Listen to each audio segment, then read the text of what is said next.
대구 경북 신공항 건설이 사업비 조달 문제에 발목이 잡혀 애초 목표했던 개항 시기가 연기될 가능성이 있다는 소식 전해드렸는데요.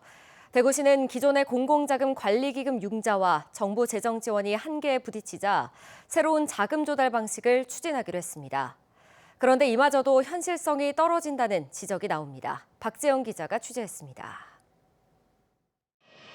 대구 경북 신공항 건설은 11조 원에 이르는 자금 조달 계획을 마련하지 못해 1년 넘게 답보 상태에 놓였습니다. 민관 공동의 특수목적법인 설립이 무산된 데 이어 정부의 공공자금관리기금을 빌려 사업을 시작하는 방식도 기약이 없습니다. 실제 내년 정부 예산안에 포함된 TK 신공항 건설 예산은 민간공항 설계비 318억 원이 전부로 내년도 첫 공자기금 2,795억 원은 반영되지도 않았습니다. 정부의 재정 지원 역시 불투명하긴 마찬가지. 이렇게 자금 조달 방안이 한계에 이르자 대구시는 새로운 해법을 제시했습니다. 김정기 대구시장 권한대행은 사업비 전체를 공자기금으로 받는 방안에 대해 기재부가 어렵다고 한다며 연차별 자금 조달 계획을 새롭게 짜고 있다고 밝혔습니다. 그러면서 보상 단계인 1, 2년은 공자기금을 받고 본격 사업이 들어가는 2028년부터는 지방채를 발행해 사업을 추진하되 이자 비용만이라도 국비로 보조하는 등 지원을 받아야 한다고 강조했습니다. 하지만 대구시 안팎에선 회의적인 반응이 나옵니다.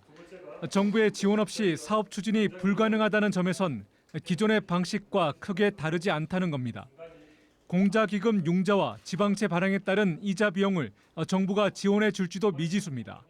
시작이 되면 3조 이상이 이자가 발생하는데 국가에서 이자 보존을 하지 않는 이상 대구시가 파산할 정도의 재정 부담을 유발하는 빌려서 하는 방식은 타당한지에 대해서는 시민들도 충분히 공감하지 못하고 의문이라고 저는 생각합니다.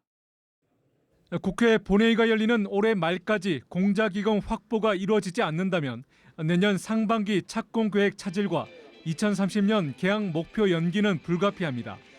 임기 9개월 남은 시장 권한대행의 현실적인 한계도 있는 만큼 내년 6월 지방선거에서 뽑힌 대구시장이 재원 조달 방안 등을 새롭게 마련해 사업을 재추진해야 한다는 주장도 고개를 들고 있습니다. MBC 뉴스 박재영입니다.